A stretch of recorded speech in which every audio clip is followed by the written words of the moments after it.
Hello, thank you for joining us for our quarterly investment perspective review.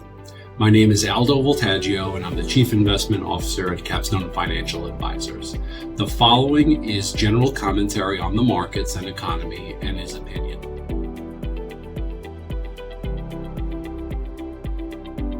First, a quick market review. In 2023, global stock markets surged, marking their best performance since 2019. Despite initial concerns about a recession due to tight monetary policy, banking issues, and geopolitical tensions, markets were buoyed by strong economic growth, cooling inflation, robust corporate earnings, and optimism about artificial intelligence. The year saw a notable shift as interest rate hikes stopped, leading to positive returns in global markets and ending 2 years of losses. The U.S. Federal Reserve gradually raised short-term interest rates 4 times. However, long-term rates fluctuated wildly due to changing expectations. Despite signaling earlier in the year that rates would stay high for a prolonged period, the Fed reversed course in late 2023, hinting at future rate cuts in response to slowing job growth and inflation.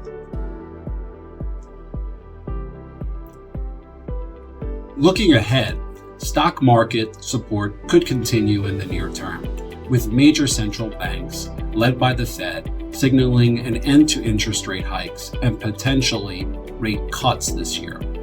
Furthermore, better than expected earnings and broader sector performance beyond technology stocks could increase market gains.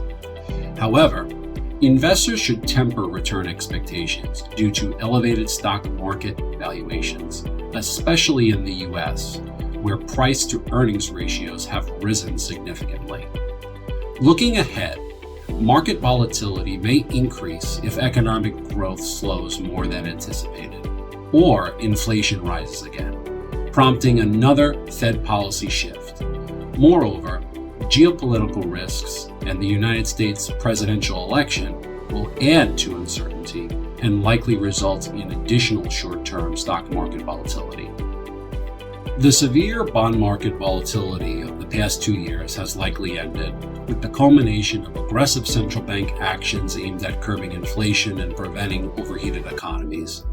With further interest rate hikes currently unlikely, bond investors face less uncertainty.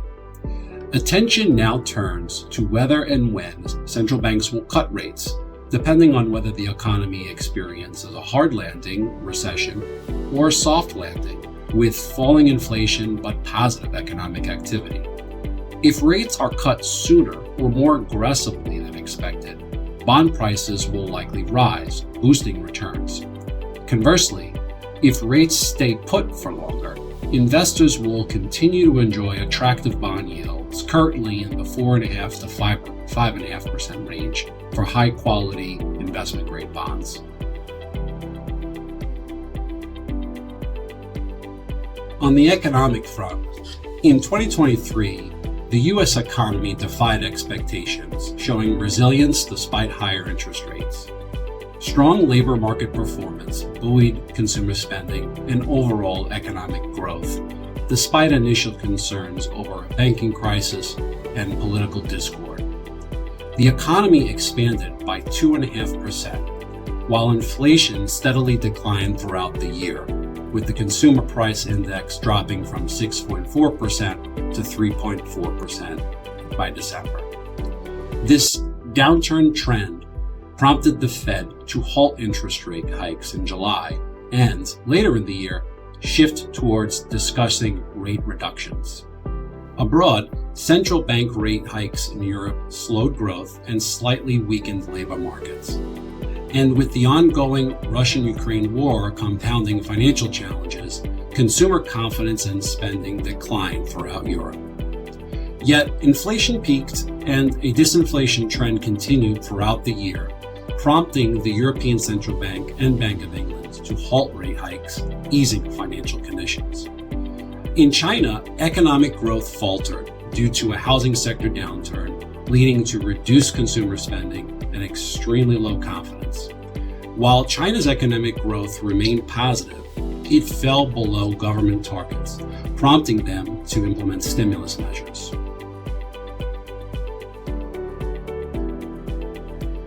Looking ahead, the U.S. economy will likely slow but remain positive in 2024.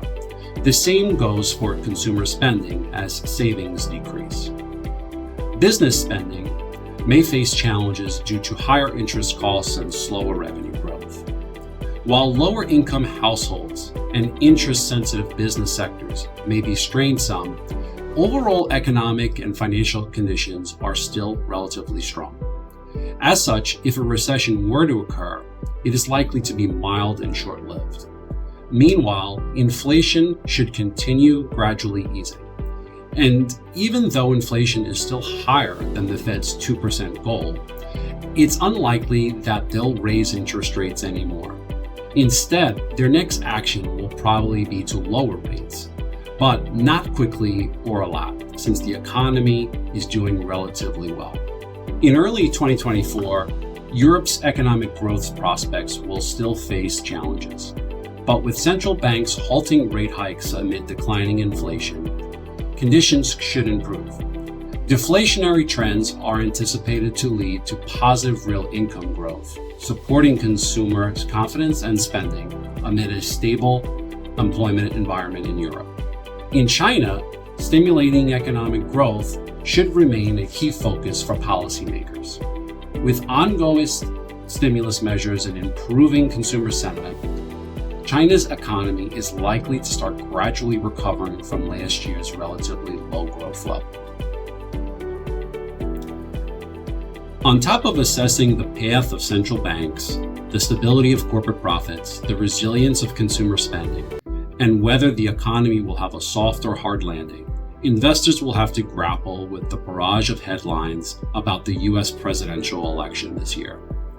The election result will be important because it will ultimately influence the near-term future of foreign geopolitical policy, global trade, immigration, and federal spending, all of which could have second-order effects, good or bad, on markets and economies. Given their potential impact, presidential elections add an extra element of uncertainty to investing. In fact, on average, market volatility tends to be higher during election years, and returns tend to be lower because markets generally don't like uncertainty.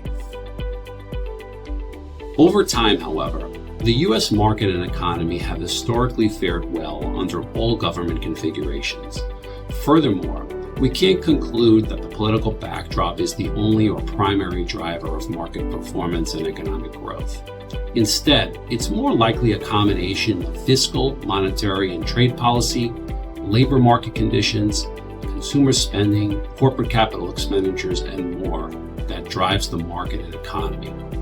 Elections create uncertainty, and their outcomes are consequential, but the ensuing impact on the markets and economy may not always be direct, immediate, or apparent. Therefore, in an election year, investors should make sure their portfolios are diversified enough to weather a short period of elevated market volatility. Furthermore, investors should position their portfolios to benefit from what typically happens on the other side of elections. That is, continued long-term market appreciation and economic growth, regardless of the political environment.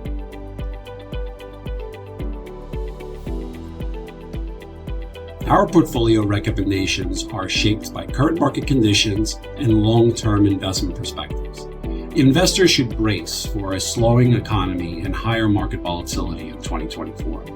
As such, we recommend investors tilt defensively within stock allocations by overweighting to more profitable companies generating higher positive cash flows. Profitable and cash flow heavy companies that don't need to rely on now expensive debt financing will likely perform better over the next few years amid elevated interest rates. These companies can also better weather a potentially more challenging economic environment ahead given their stronger balance sheets. Within bond allocations, we recommend that long-term investors invest in high-quality, intermediate-term bonds given the outlook for a more challenging economic and market environment. Issuers of high-quality investment-grade rated bonds should be better able to weather a material economic downturn. Moreover, intermediate-term bonds currently pay much higher interest than they have in recent years, and they tend to appreciate in value when central banks eventually cut interest rates. Additionally, when deciding between short-term cash instruments and bonds, investors should consider the purpose of each. Generally, short-term cash instruments such as a money market fund, CD, or treasury bills are appropriate for short-term needs such as known near-term liabilities or even a rainy day fund. On the other hand, longer-term investment goals like retirement or college funding call for bonds with longer terms to maturity, given that they typically pay higher interest rates. Over time, investing excess cash in longer maturity bonds is likely to increase one's total return. Lastly, after the strong market performance in 2023, there might be temptation to adjust one's portfolio based on recent gains. However, we advise against making decisions solely on recent market performance. Instead, investors should focus on their financial plans and significant life changes. And this should come part and parcel with regularly reviewing a portfolio to make sure it aligns with one's long-term goals. We monitor client portfolios and rebalance when needed to hold to strategic allocation targets. And periodic discussions with clients help to maintain continued alignment with goals and to prompt adjustments if necessary. We believe that a key to long-term financial success is not letting recent market trends dictate strategic investment decisions. Thanks for watching. If you like this video, make sure to subscribe to our channel for more.